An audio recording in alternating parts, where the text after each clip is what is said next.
예, 할렐루야. 우리 앞에 계신 옆에 계신 분들 모든 것이 하나님의 은혜입니다 하면서 한번 나누시죠. 네.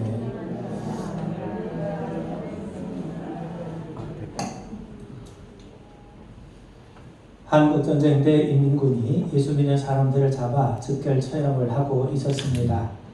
자신의 신문차를 기다리고 있던 목사님은 속으로 하나님 앞에 기도했죠. 하나님, 어떻게 해야 됩니까? 그러자 하나님께서 응답해 주셨어요. 사람들 앞에 설 때 무슨 말을 할까 염려하지 마라. 내가 네게 할 말을 주리라. 드디어 인민군이 묻습니다. 당신 뭐하는 사람이요? 그러자 목사님이 자신 있게 저는 약장수입니다 라고 대답을 합니다.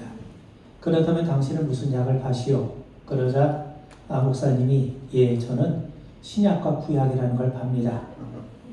그래서 인민군이 무슨 말인지 몰라 골똘히 생각하다가 자기가 무식이 탄로하면 안 되지 않습니까? 그 신약 구약 참 좋은 약이라고 그러면서 통과하며 외쳤다는 겁니다. 여러분, 바울은 3차 전도 여행을 마칠 무렵에 고린도에서 겨울을 보내게 됩니다. 여기서 그는 로마 교인들을 위해서 편지 하나를 쓰게 되는데 이것이 바로 로마서입니다. 신약 성경에는 바울이 쓴 것으로 추정되는 13개의 서신서가 있습니다. 그 중에서도 로마서는 다른 서신들과는 사뭇 다르죠. 다른 서신들은 자신이 개척했던 교회들이 안고 있는 여러 가지 문제를 해결하거나 성도들의 신앙의 성장을 위해 쓴 것이 대부분입니다. 예컨대 갈라디아서는 교환에 발생한 이 복음과 율법의 갈등을 해결하고 교인들에게 복음의 중요성을 깨닫게 하기 위해 쓰여진 서신입니다. 또 우리가 아는 것처럼 고린도전서는 교회 안에 발생했던 여러 가지 병리적인 문제들, 이를테면 파벌의 문제라든가 우상숭배의 문제라든가 은사 남용의 문제와 같은 것들을 해결하기 위해 쓴 편지가 바로 이 고린도전서입니다. 그런데 로마서는 그렇지 않습니다. 로마 교회는 바울이 세운 교회가 아닙니다. 그들은 이미 복음을 알고 있었고 믿음을 인정받고 있었던 교회였습니다. 바울은 좀 더 실제적인 목적으로 로마서를 쓰게 됩니다. 그들에게 복음의 본질에 대해서 전하고 싶었던 것도 있었지만 실질적으로는 그들의 도움을 받아서 서바나 지역에 선교하려는 목적도 가지고 있었습니다. 당시 제국의 수도는 로마였죠. 지금까지 바울은 안디옥 교회의 도움을 받아서 로마 제국의 동쪽 지역을 선교를 해왔습니다. 이제 그의 눈은 로마 제국의 서쪽을 향해 있어요. 당시 땅끝으로 알려졌던 이 서바나 지역, 즉 스페인까지 복음을 전하려면 현실적으로 로마 교회 지원과 후원이 필요했을 겁니다. 그래서 바울은 동역자 베베 집사를 통해서 로마서를 써서 그들에게 보냈던 겁니다. 바울은 로마 교회에 대해서 아는 바가 없어요. 그리고 로마 교회 교인들 역시 바울에 대해서 소문으로만 들었지 그에 대해서 별로 직접적인 관련이 없습니다. 그래서 바울은 로마서를 보내면서 그들에게 자신을 알릴 필요가 있었어요. 그래서 그는 세 가지로 자신을 소개하고 있는데 자신은 그리스도 예수의 종이라는 겁니다. 그리고 자신은 하나님의 부름받은 사도라는 겁니다. 뿐만 아니라 자신은 하나님의 복음을 위해서 택정함을 입었다고 말씀을 하고 있습니다. 여러분, 당시 로마 문화권에 살고 있었던 유대인들은 대개 히브리식 이름과 헬라식 이름 두 가지를 가지고 있었던 것이 관행이었습니다. 바울도 두 가지 이름을 가지고 있었는데 원래 그의 이름은 사울이었죠. 사울은 히브리식 이름이에요. 바울은 베냐민 지파 출신입니다. 베냐민 지파는 우리가 아는 것처럼 이스라엘 초대왕 사울을 배출한 지파입니다. 사울이라고 하는 이름의 원래의 뜻은 구한다, 요구한다 그런 뜻입니다. 사울이 초대왕으로 지낸 지 1000년의 세월이 흘렀어요. 베냐민 지파는 최초의 왕을 배출한 지파라고 하는 자부심이 있었을 것 같습니다. 아마 그런 연유 때문인지 몰라도 그의 부모 역시 초대왕 사울과 같이 걸출한 인물이 되라는 의미에서 사울이라고 하는 이름을 지었던 것 같습니다. 그런데 우리가 아는 것처럼 그런 사울이 다메섹으로 가는 동안 부활하신 예수님을 만나게 돼요. 이후 제1차 전도 여행을 떠나면서 사울은 자신의 이름을 헬라식 바울로 개명을 합니다. 바울이란 작다는 뜻이죠. 주님 앞에 내가 서보니까 자신의 존재는 아무것도 아니라는 겁니다. 자신이 할 수 있는 것이란 아무것도 없다는 것이죠. 그런데 바울이라고 하는 이름이 파워라고 하는 동사에서 파생이 되었는데 그 파워라고 하는 동사의 뜻은 포기한다는 뜻입니다. 예수님을 만난 이후에 자신만의 것을 요구하며 살던 삶을 포기했다는 거죠. 여러분, 자신이 할례 받았다는 것, 자신의 베냐민 지파라는 것, 자신이 히브리인 중에 히브리요, 또 바리새인 중에 바리새인이요, 또 율법에 흠이 없는 자요, 가말리엘에게 배운 사람이요, 로마 시민권을 가졌다는 것이 사실 주님 앞에 아무것도 아님을 그는 비로소 깨닫고 기꺼이 포기하게 된 거예요. 이제 그는 자신의 욕망을 주님을 위한 욕망으로 바꿉니다. 주님을 위해 스스로 작은 사람이 된 겁니다. 그래서 주님 앞에 포기하고 작아진 자신의 정체성을 예수 그리스도의 종으로 동시에 부르심을 받은 사도로 표현하고 고백하고 있는 겁니다. 그렇다면 바울의 자기 일은 무엇입니까? 자신의 정체성에 대한 표현은 과연 무엇을 의미합니까? 또한 하나님 앞에서 과연 우리는 어떠한 존재입니까? 저는 오늘 본문이 증거하는 세 가지를 여러분들과 함께 나누고자 합니다. 사람들은 자신을 소개할 때 자신의 특징적인 부분, 자신의 잘난 부분을 강조하는 것이 정상이죠. 그런데 바울은 남들이 부러워할 만한 모든 조건을 가지고 있음에도 불구하고 전혀 엉뚱하게 자신을 소개합니다. 자신은 예수 그리스도의 종이라는 거죠. 여러분, 이 말에는 몇 가지 의미가 함축되어 있는데 예수라고 불리는 분은 빌라도에 의해서 십자가에 처형되지 않았습니까? 그런데도 바울이 자신을 예수 그리스도의 종이라고 부른 것은 지금 예수께서 죽은 것이 아니라 지금 살아계시다고 하는 신앙의 고백이 여기에 담겨 있어요. 심지어 바울은 자신을 그리스도의 종이라고 고백하면서 예수가 자신의 주인됨을 분명하게 선언하고 있습니다. 그렇다면 바울은 왜 자신을 예수 그리스도의 종이라고 했나? 그것은 그리스도께서 자신을 사셨기 때문입니다. 자신이 그분 그리스도에게 팔려서 그리스도께서 자신의 주인이 되었기 때문에, 자신을 사셨기 때문에 자신은 그리스도의 종이라고 고백을 하고 있는 거예요. 여러분, 우리가 값을 지불하고 물건을 사면 이제 그 물건은요, 내 소유가 됩니다. 소유권이 옮겨지는 거죠. 마찬가지입니다. 하나님께서 그리스도 예수 아들, 하나님의 아들 그리스도 예수의 피값으로 우리를 사셨기 때문에 우리는 예수 그리스도의 것이 된 것이고 하나님의 소유가 된 거예요. 자, 여러분, 성경 고린도전서 7장 23절에 보면 너희는 값으로 사신 것이니 사람들의 종이 되지 말라고 말씀합니다. 예수님이 십자가의 죽음으로 값을 치르고 우리를 사셨기 때문에 우리는 그리스도의 것이요 그리스도의 종이라는 겁니다. 고린도전서 6장 19절 이하를 보면 너희는 너희 자신의 것이 아니라 값으로 산 것이 되었으니 그런즉 너희 몸으로 하나님께 영광을 돌리라. 여러분, 바울은 자신의 정체성과 소속을 분명히 언급합니다. 자신은 그리스도 예수께서 값주고 사신 그분의 소유이기 때문에, 그분의 종이기 때문에 그분의 다스림을 받는 종이라는 거죠. 로마서가 기록되기 25년 전에 십자가에서 죽으신 바로 그분, 바울이 4절에서 언급했듯이 죽은 자 가운데서 다시 살아나시고 하나님의 아들로서의 권세를 지닌 바로 그분이 자신을 새롭게 사신 주인이라고 고백하고 있는 겁니다. 그러므로 예수 그리스도의 종이라고 하는 고백은 예수님이 주인이시고 나는 그분의 소유라는 거예요. 그래서 바울은 자신은 사나 죽으나 주의 것이라고 고백하고 있지 않습니까? 어떤 소년이 조각칼을 가지고 나무를 베어서 아주 예쁘장한 그런 배를 만들려고 합니다. 간혹 손가락에 칼이 찔려가고 피가 나기도 하고 얼굴에 땀이 송송 맺히기도 하죠. 드디어 예쁜 나무 배를 완성을 했습니다. 그는 너무나도 기쁜 나머지 시냇가에 가서 그 배를 띄워요. 배는 시냇물을 따라 쭉 아래로 내려갑니다. 그런데 시냇물의 물살이 너무 빠릅니다. 그래서 순식간에 이 배가 저 멀리 떠 내려갔어요. 소년 애써 만든 배를 잃어버리고 허탈한 심정으로 다시 집으로 돌아올 수밖에 없었던 겁니다. 그리고 며칠이 지났어요. 그런데 이 소년이 우연히 장터에서 자기가 만든 배가 가게 진열장에 전시되어 있는 것을 보게 됩니다. 소년은 주인에게 자주지정을 말하며 그 배를 돌려줄 수 없냐고 간절히 사정을 하죠.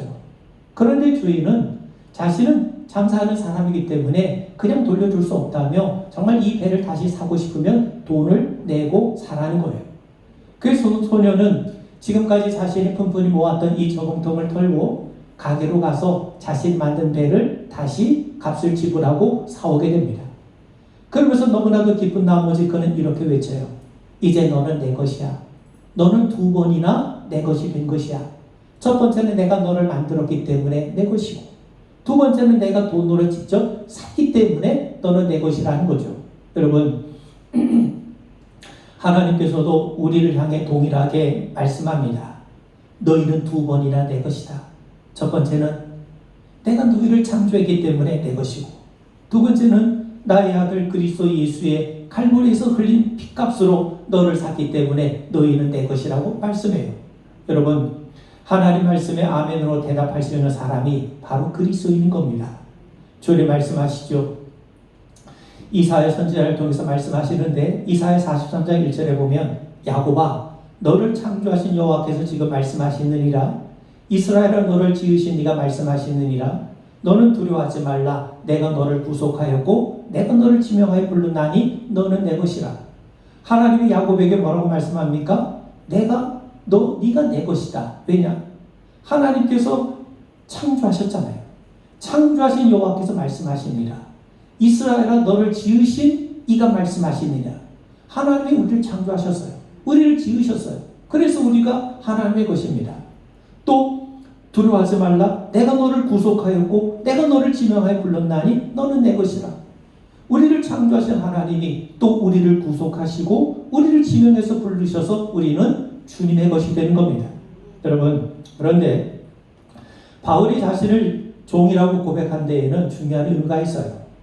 바울은 일부러 종이라고 하는 표현을 사용하고 있습니다. 여러분, 이것이 바로 기독교인다운 모습입니다. 여러분, 종이라고 하는 표현이 뭡니까? 자신을 낮추는 자세죠. 상대로부터 존경과 대접을 받지 않겠다는 겁니다. 여러분, 바울은 편지를 쓸 때마다 자신을 종이라고 표현한 반면에 성도들은 하나님의 자녀요 하나님께 속한 자라고 높여줘요. 성도들은 하나님의 자녀로 높이고 자신은 그리스도의 종이라고 낮춰요. 여러분, 이것이 바로 성경적인 자세요. 이게 바로 기독교적인 자세입니다. 그렇다면 여러분, 바울 왜 자신을 낮췄습니까? 왜 이런 자세를 취합니까? 이것이 하나님께서 우리를 대해주신 방식이에요. 이것이 그리스도 예수께서 우리를 만나주신 방식이 그렇기 때문에 그렇습니다. 생각해 보세요. 하나님은 거룩하신 분이잖아요. 하나님은 창조주가 되시지 않습니까? 전능하신 분이지 않습니까? 전혀 죄가 없으신 분 아닙니까? 그런데 그런 성자 하나님이 죄인된 우리를 위해서 어떻게 하셨습니까? 하늘의 영광을 버리셨어요. 자기를 비우셨어요. 인간의 형체를 가져 우리와 똑같은 인간이 되셨어요. 그것도 종의 모습으로 오셨습니다. 그리고 우리를 섬겨주셨는데 우리를 어떻게 섬겨주셨습니까? 십자가에 죽기까지 우리를 섬겨주셨어요. 그분이 우리를 섬겨주셨기 때문에 우리가 구원받게 된 것이고 그분이 우리를 섬겨주셨기 때문에 그 결과 우리가 하나님의 자녀가 된 것 아닙니까?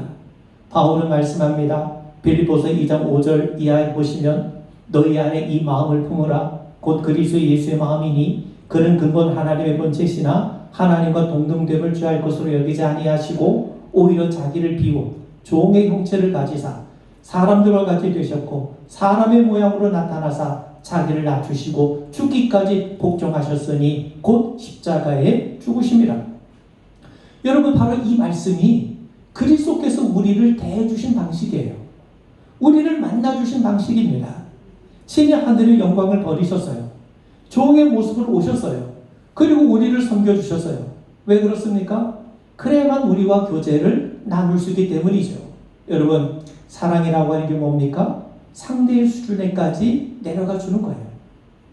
어른이 아이를 사랑할 때 아이의 수준으로 내려가 주지 않으면 아이를 어떻게 사랑합니까? 사랑할 수가 없는 거죠. 상대의 수준으로 나를 낮추는 거예요. 이 사실을 깨닫지 못하기 때문에 부부도 남남이 되는 것 아닙니까? 수준 차이가 난다며 상대를 무시하는 순간 관계가 깨어지죠. 차별이 발생하죠. 공동체는 와해되게 되는 겁니다. 수준 차이를 극복하지 못한다면 왜 내 수준 따라오지 못하느냐? 그렇게 되면 하나가 될 수가 없어요. 상대가 내 수준에 따라와 주지 않는다고 불평하면서 어떻게 우리가 하나됨을 경험할 수 있겠습니까? 그래서 성자 하나님이 인간의 모습으로 오신 거예요. 그것도 종의 모습으로 오셔서 우리를 섬겨주신 겁니다. 만약 주님이 우리의 수준으로 내려와 주지 않으셨던들 우리는 절대로 주님 만날 수 없고 구원을 얻지 못할 겁니다. 여러분, 내가 상대의 수준으로 내려가 줘서 그를 안아줄 때 비로소 사랑의 역사가 일어나는 것 아닙니까? 주님께서 주님의 수준으로 우리를 올라오라고 한다면 어느 누가 주님 앞에 나아가 주님과 교제할 수 있겠습니까? 바울은 그러한 사랑을 주님으로부터 받는 거예요. 바울은 원래 예수님을 불신했잖아요. 예수 믿는 자를 핍박했던 자 아닙니까? 그럼에도 예수님은 자신을 십자가 죽음으로 내어주심으로 섬겨주셨어요. 그리고 바울 자신을 구원해 주셨어요. 그뿐만 아니라 예수 믿는 사람을 대적했던 그를 자신의 사도로 삼으셨어요. 주님의 이러한 섬김이 없었던들 어찌 바울이 그리스도의 사람이 될 수 있었겠습니까? 주님의 그 사랑이 없었던들 어찌 바울이 주님 앞에 나올 수 있었습니까? 그래서 바울은 다짐한 겁니다. 종으로 자기를 섬겨주셨던 그리스도를 본받아서 자신도 종으로 섬기겠다는 거예요.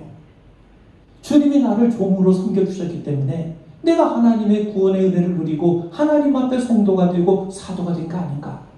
주님이 나를 섬겨주신 방식대로, 여러분, 스승이 나를 가르쳐주신 방식대로 우리가 제자를 가르치는 것처럼 주님이 나를 대해주셨던 방식으로 나도 주님과 성도를 섬기겠다. 그래서 바울은 자신을 종으로 섬기는 자로 소개하고 있는 겁니다. 여러분, 예수님께서는 자신을 섬겨주시기 위해서 하늘의 영광 버리지 않으셨습니까? 그래서 바울 자신도 육신적으로 자랑할 만한 모든 것을 배설물로 버리게 된 거예요. 예수님께서는 바울 자신을 위해 십자가의 고통을 친히 겪지 않으셨습니까? 그래서 바울은 40에 가만 매를 5번이나 맞았고 3번이나 태장을 맞았고 수많은 위협을 외면하지 않았던 거예요. 예수님은 제자들의 배반과 무지한 군중으로부터 조롱을 받지 않았습니까? 그래서 자신도 동족의 위험과 이방인의 위험을 몸소 겪을 수 있었던 겁니다. 바울은 이런 것을 하나도 개의치 않아요. 왜? 자신은 그리스도의 종이기 때문이죠. 더 나아가서 자신이 겪은 것보다 더 풍성한 주님의 섬김을 받았기 때문에 그는 종의 모습으로 주님을 본받아 순종하며 나아갈 수 있었던 겁니다. 여러분, 바울은 자신이 종일 뿐만 아니라 사도로 부름받았다고 고백합니다. 사도는 아무나 될 수 있는 직분이 아니죠. 사도의 자격은 예수님께 직접 배우고 그분과 공생애를 같이 하고 그분의 부활을 직접 눈으로 보고 증거할 수 있는 자입니다. 사도는 그리스도를 대신해서 말씀을 전하고 권세 있는 가르침을 통해 교회의 기초를 세우도록 주님으로부터 권위를 위임받은 사람이에요. 바울은 예수님과 공생애를 함께한 자가 아닙니다. 이것이 나중에 바울이 정말 사도로서의 권위가 있는지 바울의 사도권에 대한 공격의 빌미가 되기도 하죠. 그런데 바울은요, 자신의 사도권은 하나님께서 친히 직접 주셨다고 고백합니다. 바울이 다메섹으로 가는 길에 부활하신 주님이 찾아오셨잖아요. 거기서 그는 사도로 부름을 받았다는 거예요. 여러분, 이후에 바울은 자신의 사도권에 대해서 분명하게 언급합니다. 그 사도행전 26장 16절을 보면 주님이 바울에게 이런 말씀을 하여 일어나 너의 발로 서라. 내가 네게 나타난 것은 곧 네가 나를 본 일과 장차 내가 네게 나타날 일에 너로 종과 증인을 삼으려 함이니. 고린도전서 15장 7절 이하를 보면 그 후에 야고보에게 보이셨으며 그 후에 모든 사도에게와 맨 나중에 만삭되지 못하여 난 자 같은 내게도 보이셨느니라. 여러분, 바울은요, 앞서 자신을 그리스도의 종이라고 고백합니다. 그런데 이번에는요, 사도로 부름받았다고 해요. 여기에 기독교의 특징이 있어요.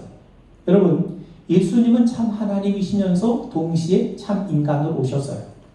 예수님이 하나님이시기 때문에 우리를 구원하실 수가 있는 겁니다. 그리고 예수님이 인간으로 오셨기 때문에 우리를 위해서 죽으실 수가 있는 겁니다.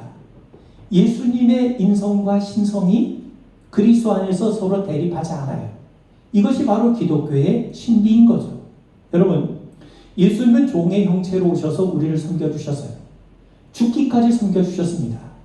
그렇다고 해서 우리가 예수님을 종처럼 취급할 수 있습니까? 아니죠. 그럼에도 불구하고 예수님이 우리를 종으로 섬겨주셨음에도 불구하고 그분은 우리가 경배해야 될 하나님이시고 우리의 주인이 되세요.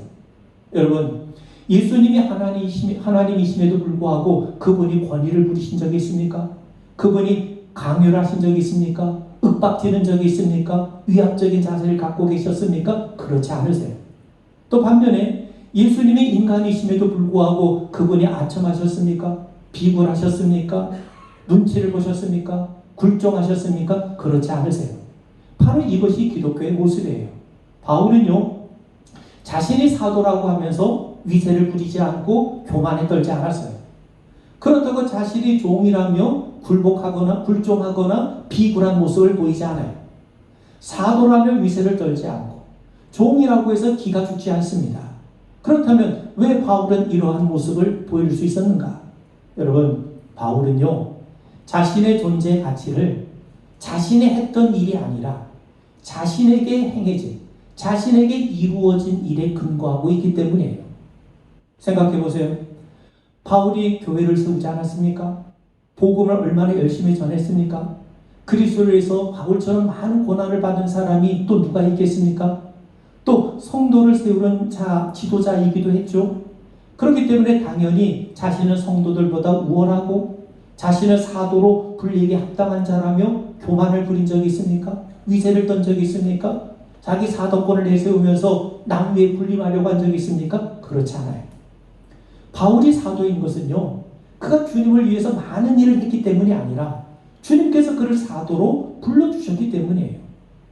바울이 종인 것은 바울이 모자라서가 아니라 바울이 원래 그리스도를 대적했던 자였기 때문이 아니라 주님께서 그를 종처럼 섬겨주셔서 은혜를 베푸셔서 그가 하나님의 사람이 되었기 때문인 겁니다. 그러므로 여러분, 바울의 존재 가치, 그의 정체성은 자신에게 있는 것이 아닙니다. 자신이 행한 일에 근거하고 있는 것이 아닙니다. 주님께 있는 거예요. 주님께서 자기를 사서 소유하셨기 때문에 자기는 주님의 종이 된 것이고, 주님께서 복음을 위해서 자신을 부르셨기 때문에 그는 사도가 된 거예요. 여러분, 앞서 말씀드린 것처럼 바울은 원래 예수님의 12제자에 속하지 않았습니다. 나머지 사도들은 예수님의 공생의 기간 동안 부르심을 받았지만 바울은 부활하신 예수님으로부터 직접 부르심을 받았어요. 우리도 마찬가지입니다. 우리는 비록 사도는 아니지만 하나님께서 값주고 사셔서 하나님의 소유가 됐습니다. 또 하나님께서 우리를 부르셔서 그리스도의 증인이 되었습니다. 바울이 자신을 그리스도 예수의 종이라고 고백한 것은 자신의 고백이요, 헌신이요, 결단이에요. 동시에 사도로 부르심을 받았다는 것은 곧 부르심, 소명에 대한 고백인 겁니다. 여러분, 우리가 소명이 분명할 때 우리 신앙생활에 활기가 있지 않습니까?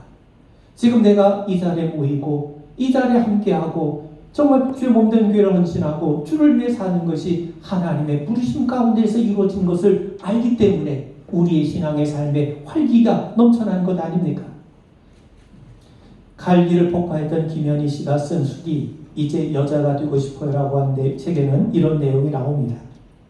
이 김현희 씨가 친애하는 김정일 동지께서라는 친필로 자기가 할 임무를 써줬다고 하는 그 한 가지 사실에 그는 완전히 감격했다는 거예요. 그래서 그 임무에 자기 생명을 바치기로 결단했다는 겁니다. 그녀는요, 김정일을 만나본 적도 없어요. 그런데 친애한 김정일 동지가 친필로 써줬다는 그 한 가지 사실 때문에 자기 목숨을 바치기로 했다는 겁니다. 여러분, 바울은 자신이 사도가 된 것은 자신이 원해서가 된 것이 아닙니다. 사람으로 말미암은 것도 아닙니다. 사람의 뜻으로 된 것도 아닙니다. 오직 그리스도 예수와 하나님 아버지로 말미암아 사도가 되었어요. 그것도 예수님을 믿는 사람을 핍박하기 위해서 가다가 주님의 부름을 받았습니다. 예수를 핍박했던 자신을 친히 찾아와 만나주시고 귀한 사도의 사명까지 주셨으니 그 마음에 얼마나 뜨거운 감격이 있었겠습니까? 우리도 마찬가지입니다. 우리가 언제 하나님 부르심 받았습니까? 언제 하나님의 사랑을 받았습니까? 자격이 있어서 받았습니까? 그렇지 않죠. 우리가 연약할 때 주님께서 우리를 위해 죽으셨어요. 우리가 죄인이었을 때 하나님께서 우리를 사랑하셨어요. 우리가 하나님께 원수로 있을 때조차도 주님이 우리를 사랑하셔서 하나님과 우리 사이를 화목해 주신 거예요. 하나님의 부르심에 대한 뜨거운 감격이 우리 안에 살아나길 바랍니다. 마지막으로요. 바울은 하나님의 복음을 위하여 택정함을 입었다고 말씀합니다. 택정한다는 말은요, 일정한 경계를 긋고 다른 것과 구별한다는 거예요. 마을에 우물이 있으면 지나가는 길에 목마른 사람은 다 우물을 마실 수 있잖아요. 그런데 왕이 그 우물을 오직 왕만이 마실 수 있는 우물로 지정해버리면 우물은 왕의 우물로 구별이 되어가지고 다른 사람들이 접근을 할 수가 없습니다. 특별한 용도를 위해 구별해서 선택한 것이 택정하다는 말의 뜻입니다. 여러분, 바울은 자신이 하나님께 택정함을 입었다고 말씀해요. 이 말은요, 하나님이 너희들은 택하지 않았고 오직 나만 특별히 택해 주셨다. 그런 의미가 아니에요. 그렇게 말하는 것 자체가 교만이죠. 그런 교만한 사람이 자신을 종이라고 고백할 수 있겠습니까? 그럴 수 없어요. 택정함을 받았다는 데에는 두 가지 의미가 있습니다. 첫 번째는요, 택정했다가 아니라 택정함을 받았다는 거예요. 능동형이 아니라 수동형입니다. 받았다는 건 뭡니까? 누군가가 나에게 주었다는 거죠. 내가 하나님을 택했다는 것이 아니라 하나님이 나를 택하셨다는 거예요. 그러므로 중요한 것은 하나님이 나를 택하셨다는 사실입니다. 나를 택하신 하나님의 행위가 드러나야 돼요. 바울은요, 자신 하나님 앞에 택함 받을 만한 조건이나 자격을 전혀 말하고 있지 않아요. 그저 하나님께서 택하신 사실만 강조하고 있어요. 여러분, 예수님 당시 바리새인들, 그들은 율법을 강조했고 하나님 섬기는 일에 열심히 하고 자타가 공인하는 그런 자들 아닙니까? 그들은 한결같이 자신들은 하나님의 율법을 잘 지켰기 때문에 당연히 구원받는다고 여기고 있었어요. 그래서 유대 관원들이 예수님 앞에 나올 때 꼭 뭐라고 질문하냐면 내가 어떻게 해야 영생을 얻을 수 있느냐? 그건 뭡니까? 자신은 어렸을 적부터 율법을 잘 지켰기 때문에 당연히 하나님 앞에 구원받기 합당하지 않느냐? 그 자신감이 있었던 거죠. 그렇게 남들과 자신을 분리해서 스스로 우월하게 여기는 자들이 과연 그리스도의 종이 될 수 있습니까? 그럴 수 없죠. 여러분, 바울도 바리새인이었습니다. 그런데 바울에게는 스스로 우월하다는 의식이 없어요. 원래부터 없었던 것이 아니라 그리스도 안에서 버렸기 때문이에요. 그리고 자신은 하나님에 의해서 택정함을 받았다고 합니다. 바울이 잘나서가 아닙니다. 그는 진리를 대적했던 괴수였고 예수 믿는 자를 핍박했던 자입니다. 그런데 자신은 기대하지도 않았는데 부활하신 주님이 찾아오셔서 일방적으로 은혜 베푸셨어요. 사도로 세우셨어요. 진리를 보게 하셨어요. 영원한 생명을 알게 하셨어요. 그런 사랑과 은혜 앞에 그는 바울이 될 수 있었고 종이 될 수 있었고 사도가 될 수 있었던 겁니다. 여러분, 신앙이라고 하는 것은요, 내가 하나님 택한 게 아닙니다. 하나님께 택함을 받는 거예요. 내가 구원을 이루는 게 아닙니다. 하나님께서 주시는 구원을 받는 거예요. 내가 성령을 마음대로 할 수 있는 게 아닙니다. 하나님이 약속하신 성령이 우리에게 오시니까 우리는 성령의 사람이 되게 되는 겁니다. 그리고 또 한 가지는요, 하나님의 나를 택하신 이유는요, 아무도 나를 택하지 않았기 때문입니다. 세상이 나를 택하지 않았기 때문에요. 하나님마저 우리를 택하지 않으시면 우리는 아무것도 할 수 없어요. 택함을 받은 자가 절대로 교만해질 수 없는 이유가 바로 여기에 있는 겁니다. 우리가 아는 것처럼 마태복음 20장에 보면 포도원 품꾼의 비유가 나옵니다. 포도원 주인이 새벽 6시, 아침 9시 정오에 나가서 일꾼을 불러요. 심지어는 오후 3시, 5시에 나가서 품꾼들을 부릅니다. 그런데 오후 5시에 온 사람도 한 데나리온, 새벽 6시에 온 사람도 한 데나리온이에요. 여러분, 화가 레프란트가 이 내용을 그림으로 그렸어요. 모자를 쓰고 붉은색 옷을 입은 주인이 일꾼들에게 품삯을 지급하고 있습니다. 그런데 품삯을 받고 있는 사람들의 모습이 별로 행복하지가 않아요. 우리 일찍 와서 일했는데 더 많이 받을 줄 알았는데 달랑 한 데나리온 받았기 때문에 기대가 좌절됐기 때문이죠. 그래서 그는 꾸부정한 자세로 팔을 내밀며 찌푸린 얼굴 표정을 짓고 있습니다. 그런데 화면 오른쪽에는요, 두런두런 이야기를 나누고 있는 이들이 보이고 또 그 뒤에는 상체를 거의 보다시피 한 사람이 포도주통을 열심히 굴리는 그런 그림이 그려져 있습니다. 아마 그는 남들이 계산할 때 유독 또 주인을 위해서 일하는 곳으로 봐서 가장 늦은 시간에 주인의 부르심을 받은 사람임이 분명합니다.